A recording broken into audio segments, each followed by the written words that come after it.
Assalamualaikum warahmatullahi wabarakatuh.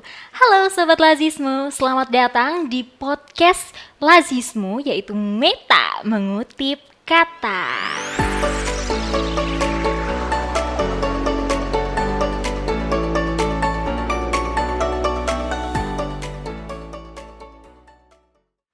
Nah, perkenalkan saya Cate Iklima Huwaida selaku host pada podcast perdana kita di Meta.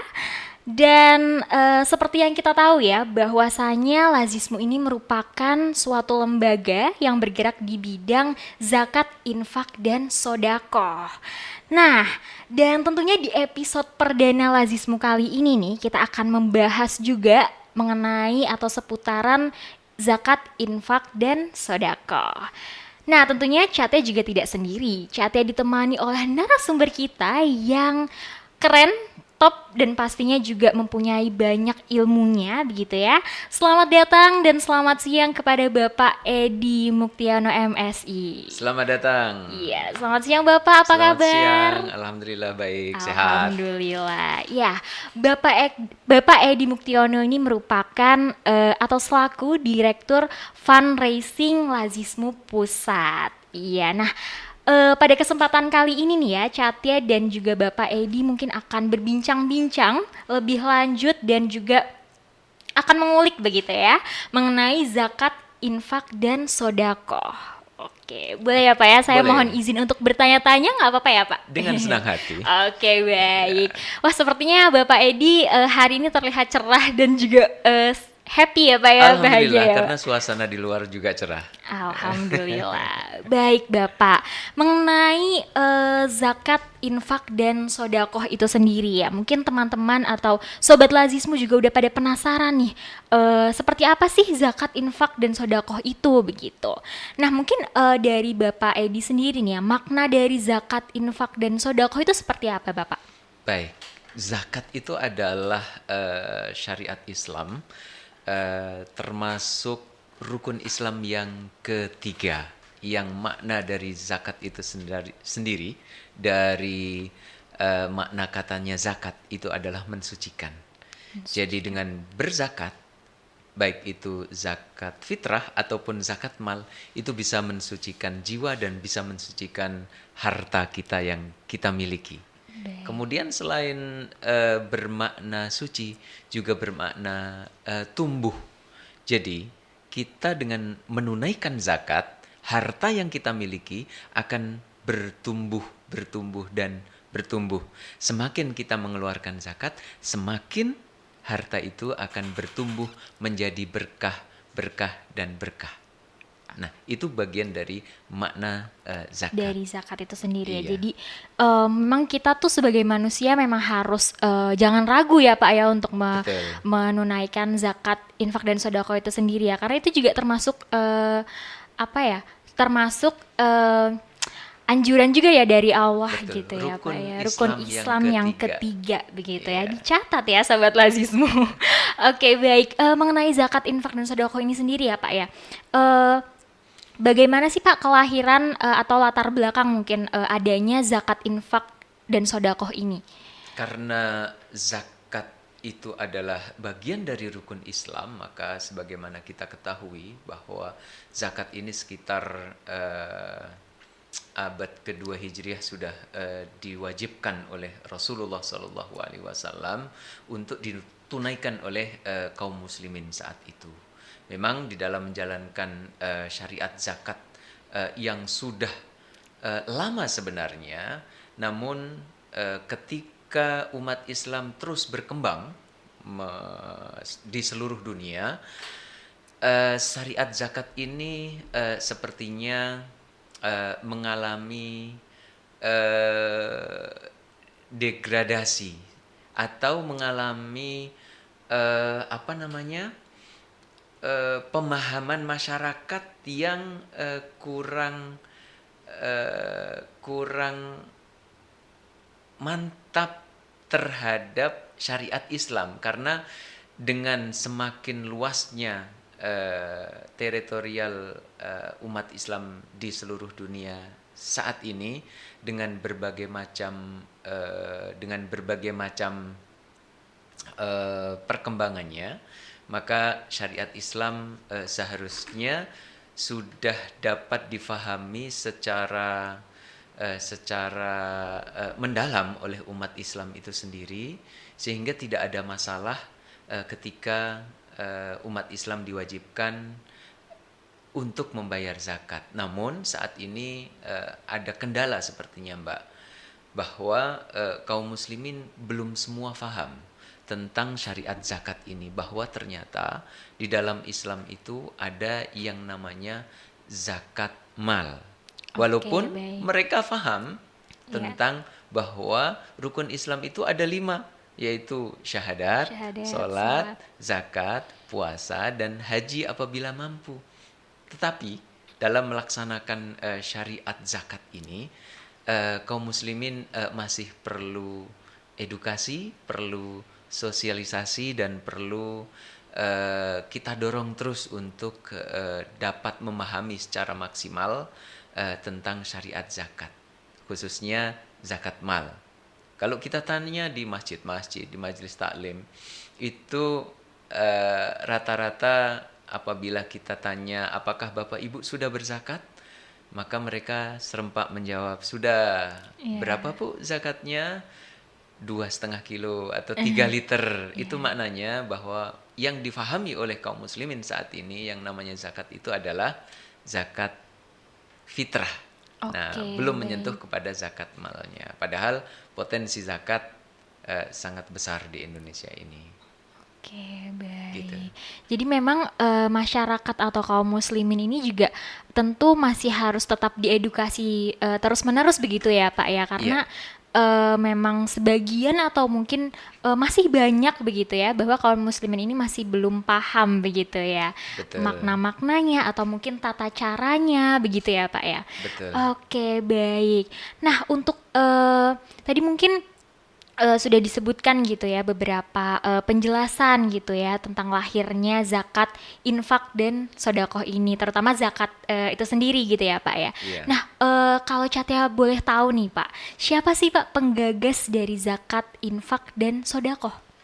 Sebenarnya bukan penggagas, tetapi karena ini adalah syariat Islam dan memang dari Rasulullah Shallallahu Alaihi Wasallam bahwa bunyal Islamu ala khamsin, syahadatu an la ilaha illallah wa anna Muhammad Rasulullah, dan seterusnya. Jadi zakat itu adalah memang diturunkan oleh Allah Subhanahu Wa Taala melalui Nabi Muhammad Sallallahu Alaihi Wasallam untuk dijadikan solusi dari permasalahan-permasalahan umat.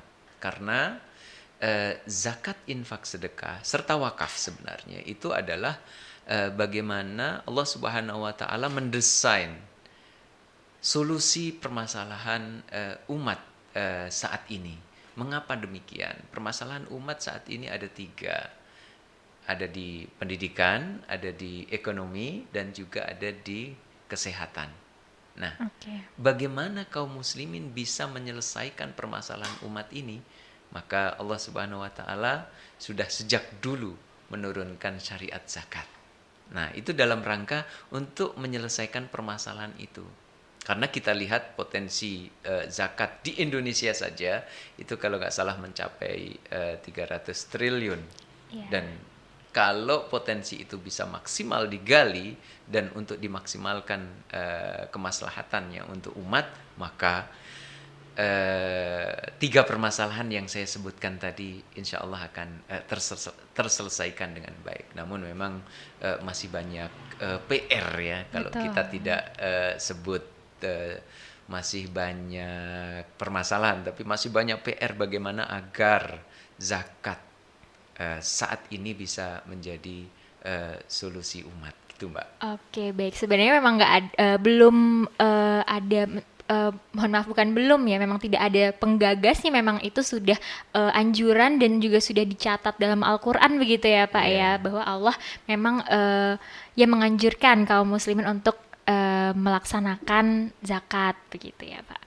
Oke, baik Bapak. Nah, untuk melanjutkan perbincangan kita pada siang hari ini, Bapak Cata ini penasaran banget nih Pak, perkembangan dari zakat, infak dan sedekah di Indonesia nih sebenarnya seperti apa sih Pak? Alhamdulillah, kalau kita lihat perkembangan zakat dari tahun ke tahun itu menunjukkan perkembangan yang positif. Alhamdulillah. Jadi semakin tahun ditandai dengan perolehan zakat yang semakin meningkat. Baik itu DILAS, Lembaga Amil Zakat Infak Sedekah Nasional seperti Lazismu, perolehannya secara nasional juga semakin meningkat. Nah, ini artinya perkembangan dunia zakat semakin bagus dan didukung oleh berbagai perkembangan teknologi yang juga dimanfaatkan oleh Lazismu untuk mengembangkan itu. Demikian juga dengan BAS-nya, Badan Amil Zakat secara nasional, juga menunjukkan perkembangan yang positif. Jadi dari hari ke hari, dari tahun ke tahun semakin positif. Mudah-mudahan dengan perkembangan ini zakat infak sedekah ke depan ini benar-benar bisa menjadi satu solusi permasalahan umat, sehingga tidak hanya masyarakat saja yang tidak hanya pemerintah saja, tapi juga masyarakat secara umum dengan menunaikan kewajibannya zakat infak sedekah serta wakaf yang bernilai sunnah itu dapat membantu permasalahan-permasalahan problematika umat, Mbak. Baik, jadi memang dari tahun ke tahun, apalagi juga di tahun ini begitu ya Pak ya. Jadi zakat, infak dan sedekah ini malah makin berkembang dan makin positif begitu ya Pak ya. Betul. Perkembangannya baik. Nah, kalau untuk peran anak-anak muda sendiri nih Pak, apakah peran-peran anak muda ini sangat-sangat berperan nih dalam apa ya aktivitas atau dalam kegiatan zakat, infak dan sedekah ini? Iya, pasti.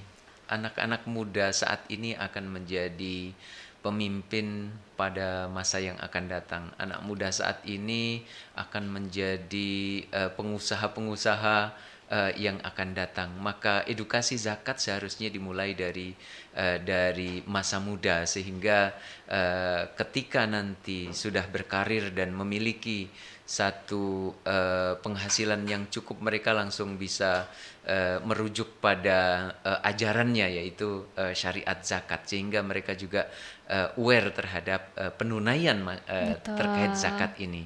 Nah, peran anak muda ya sangat penting saat ini, dan generasi generasi milenial atau Iya. generasi Z Betul. ya saat ini harus kita garap dengan baik. Kita edukasi, kita berikan Betul. sosialisasi, kita ajak bareng-bareng untuk mengenal zakat dan lain sebagainya. Dalam rangka yang pertama adalah untuk memberikan pengetahuan tentang Iya, Islam, karena zakat itu bagian dari rukun Islam. Apabila betul. tidak ditunaikan satu rukun, maka Iya. keislamannya tidak menjadi sempurna. Iya, Ya, betul karena betul betul. rukun 5 nggak boleh enggak. Iya, betul, Pak. Haji apabila sudah mampu maka dia menjadi wajib. Iya. Nah, maka juga demikian dengan zakat, apabila sudah mampu mencapai nisab, mencapai haulnya, maka dia wajib menunaikan zakat. Nah, anak muda saat ini harus diberikan edukasi, diberikan sosialisasi, yang peran-peran nanti ke depan akan signifikan di dalam mengembangkan dunia zakat. Betul sekali. Oh iya, Ya, baik. Baik, berarti memang anak-anak muda saat ini sudah semakin berperan dan juga ikutan terjun begitu ya, Pak ya, dalam apa menunaikan dan juga mungkin mengedukasi teman-temannya begitu ya, Pak. Jadi tidak hanya mungkin tidak hanya bapak dan ibunya saja, tetapi mungkin anak-anak muda juga ikut aktif berperan juga begitu ya, Pak ya. iya. Jadi memang eh, tidak hanya peran orang per Orang. orang, sebenarnya peran lembaga, peran Lazismu bagaimana memberikan edukasi melalui media sosialnya, Iya. melalui websitenya, kemudian melalui para ustadz yang memang ditugaskan khusus untuk memberikan edukasi kepada masyarakat tentang zakat. Kemudian juga peran-peran yang lain, artinya bahwa ini PR bukan untuk satu orang saja atau bukan untuk satu lembaga saja, tetapi peran edukasi zakat ini adalah kewajiban bersama karena dia adalah syariat Islam dan zakat adalah bagian dari solusi permasalahan umat. Maka zakat ini harus terus gemborkan di masyarakat, di umat, dalam rangka untuk memberikan pemahaman yang sempurna tentang zakat ini. Peran Lazismu, peran ustadz, peran kiai, peran masjid-masjid, peran banyak stakeholder yang berperan, peran LAS sendiri, peran BAS dan seterusnya, agar anak-anak muda ini bisa memahami sejak dini tentang zakat, sehingga kedepannya mereka sudah aware tentang zakat, baik menjadi apapun dia, menjadi pengusaha, apalagi menjadi penggerak zakat ke depan, atau juga sebagai berprofesi sebagai apapun, mereka tidak lupa untuk menunaikan zakat. Baik, Gitu, Mbak. jadi memang peran-perannya cukup banyak ya Pak, dari peran orang individual, peran anak-anak muda, dan juga mungkin tadi ada Bapak Edi juga menyebutkan bahwa ada peran lembaga juga gitu ya yang ikutan terjun. Nah, ngomong-ngomong soal lembaga nih ya Pak ya, Iya. Catnya penasaran juga nih Pak, pertumbuhan lembaga saat ini di Indonesia, lembaga zakat sendiri bagaimana ya Pak ya, pertumbuhannya, perkembangannya begitu? Alhamdulillah. Sekali lagi, dengan semakin majunya dunia zakat saat ini, pertumbuhan lembaga zakat di dunia juga sangat positif.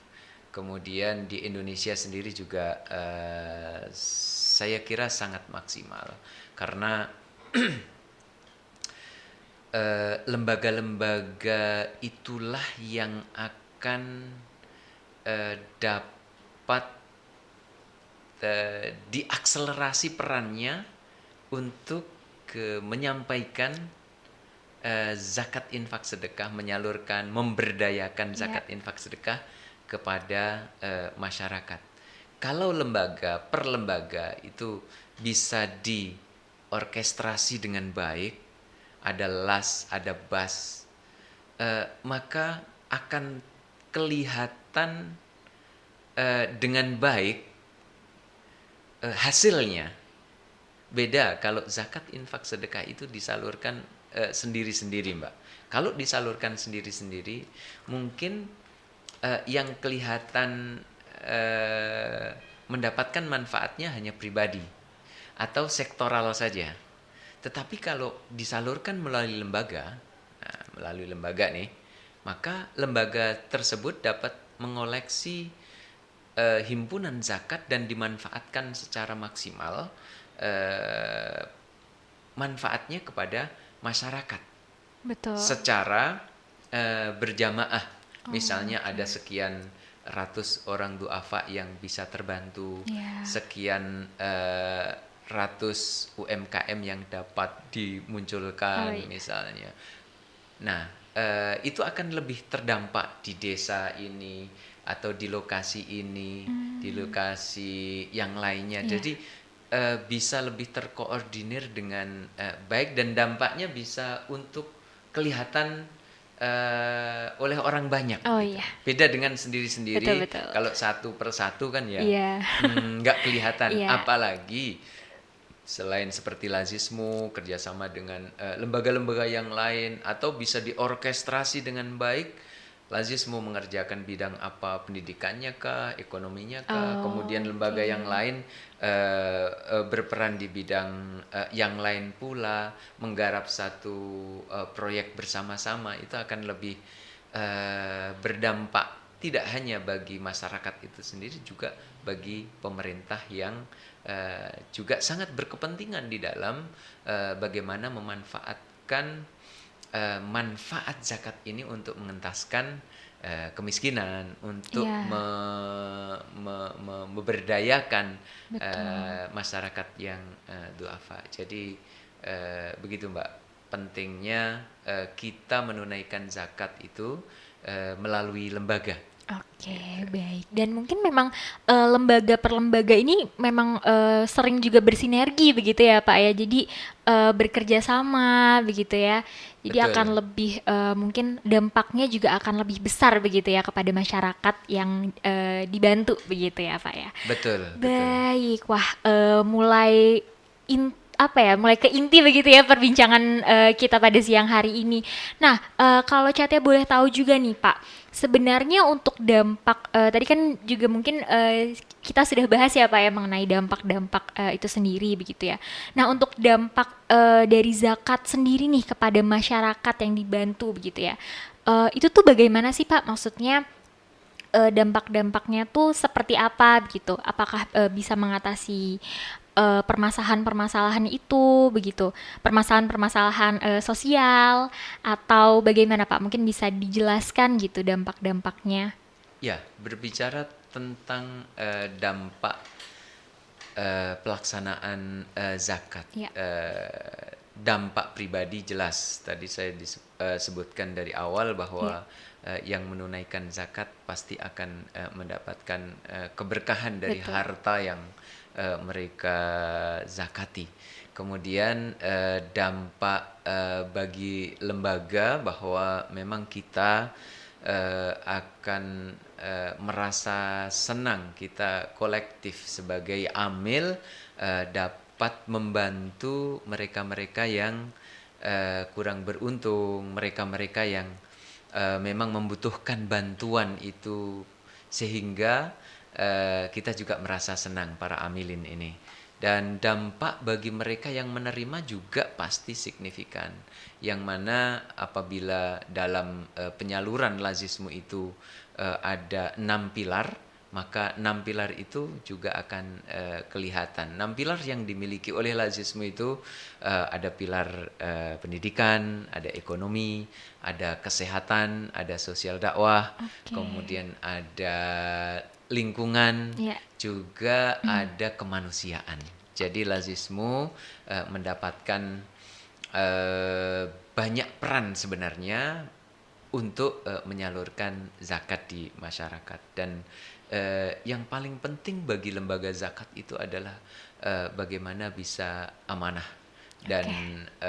Baik. bisa menyalurkan dana-dana yang terkumpul secara transparan. Dan lazismu bagian dari amanah dan transparan itu, karena Oke. lazismu selain diaudit oleh internal juga diaudit oleh akuntan publik, Oh, sehingga apapun yang diterima kemudian disalurkan sesuai syariat itu sangat terbuka dan kelihatan, dan laporan tahunannya juga bisa dilihat di website. oh, Kemudian dengan demikian dana zakat yang diterima oleh lazismu itu dapat disalurkan secara maksimal kepada yang berhak menerimanya.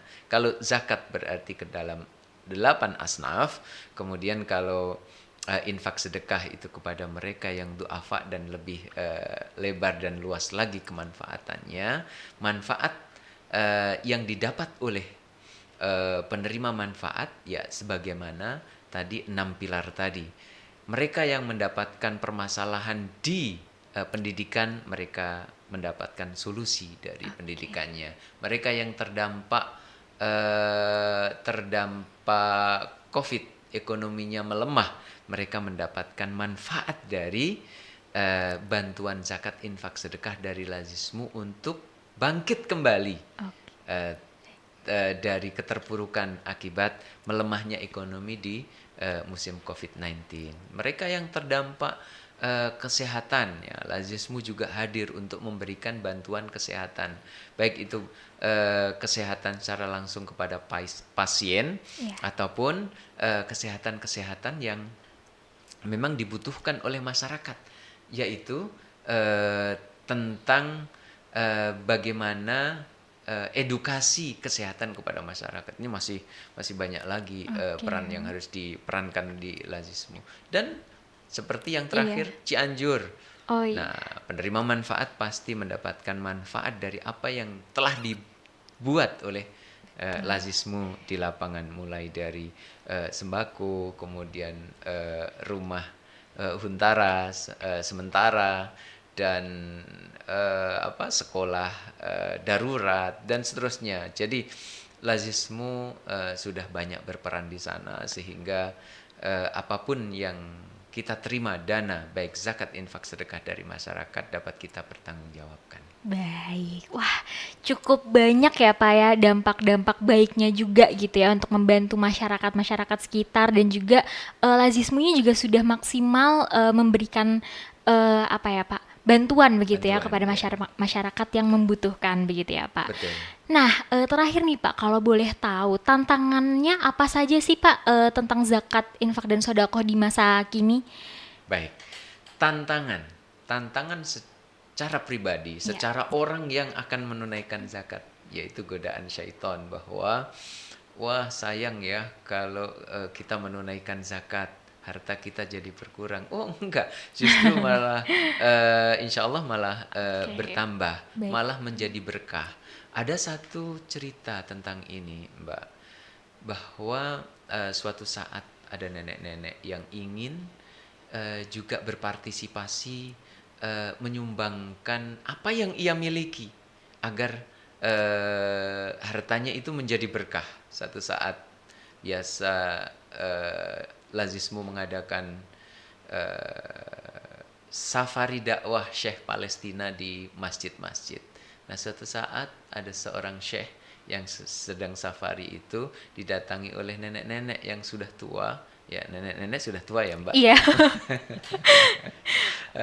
Untuk dapat juga menyumbangkan harta yang dia miliki agar harta itu berkah gitu ya. Karena makna berkah itu adalah ziyadatul khair, bertambahnya kebaikan pada harta yang dimiliki. Maka dia sumbangkan cincin yang ia pakai untuk saudaranya di Palestina. Nah, cincin itu barangkali tidak bernilai besar. Ya, karena cincin barangkali cincin kenang-kenangan atau apa ya. Kemudian cincin itu dia serahkan ya. Kalau kita taksir barang sekitar 200-300 ribuan lah ya. Dia lepas, dia berikan kepada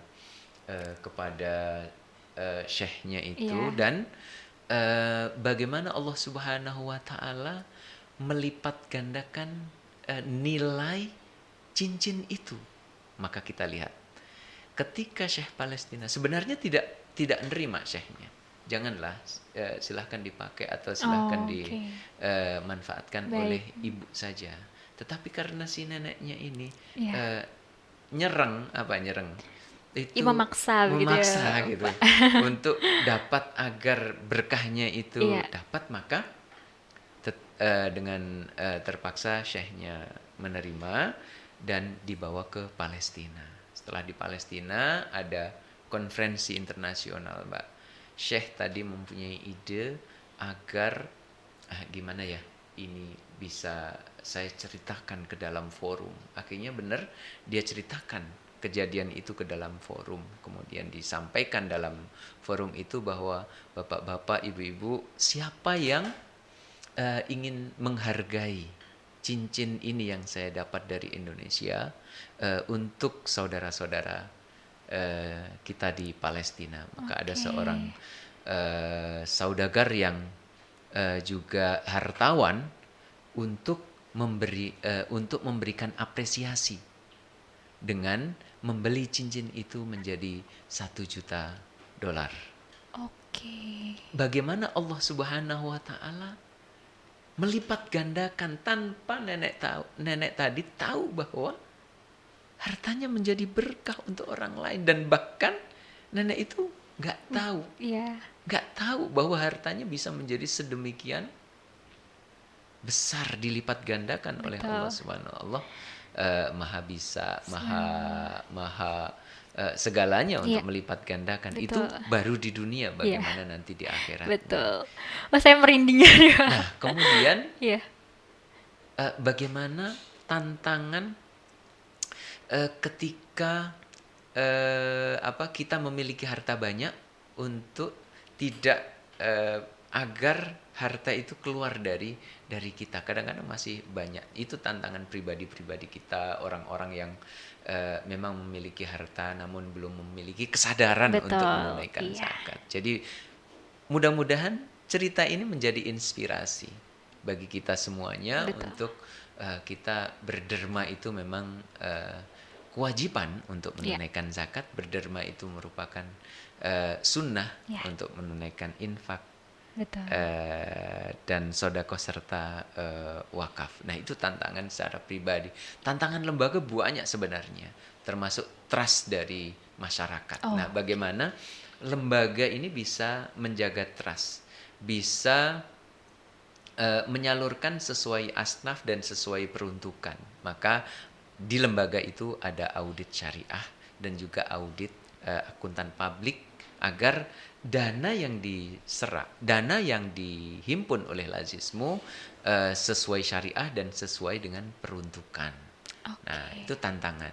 Tantangan ke depan bagi masyarakat secara umum ya, bagaimana LAS bisa memberikan edukasi, sosialisasi agar masyarakat dan umat ini faham tentang zakat dan manfaat zakat. Bahwa manfaat zakat adalah untuk kemaslahatan umat, untuk membantu permasalahan-permasalahan umat sebagai solusi permasalahan-permasalahan umat. Kalau itu bisa difahami oleh masyarakat, budaya kita gotong royong, dan saya kira itu bisa lebih masif lagi. Itu tantangannya, Mbak. Tantangannya masih banyak. PR, tata kelola juga demikian. Oke, baik. Wah, semoga dari penjelasan Bapak Edi pada kesempatan kali ini nih juga bisa menyadarkan Sobat Lazismu begitu ya. Mungkin ada beberapa atau masih banyak begitu ya Sobat Lazismu yang masih belum paham atau mungkin masih kurang gitu ya awareness-nya atau kesadarannya terhadap bagaimana sih menyalurkan zakat itu sendiri begitu ya Pak ya. Wah, terima kasih banyak Bapak Sama-sama. Edi atas Sama-sama, Mbak. ilmu dan juga mungkin atas penjelasannya nih ya yang tadinya kita tidak tahu jadi tahu begitu ya Pak ya. Dan juga Sobat Lazismu juga pastinya mungkin akan semakin sadar begitu ya setelah mendapatkan penjelasan langsung dari Bapak Edi begitu. Ya, semoga setelah ini juga mungkin Lazismu ini bisa berkembang dan juga masih bisa membantu masyarakat-masyarakat yang membutuhkan begitu ya Pak ya, dan juga Insya Allah. makin bertambah kepercayaan dari masyarakat juga gitu. Amin, insya Allah. Amin ya rabbal alamin. Baik teman-teman atau Sobat Lazismu semua nih ya, akhirnya kita sudah sampai di penghujung podcast pada siang hari ini. Terima kasih yang sudah menonton ya, jangan lupa subscribe.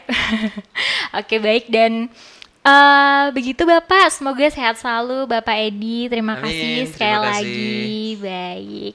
Baik Sobat Lazismu, semoga kita bisa bertemu lagi di podcast selanjutnya. Wassalamualaikum warahmatullahi wabarakatuh. Waalaikumsalam.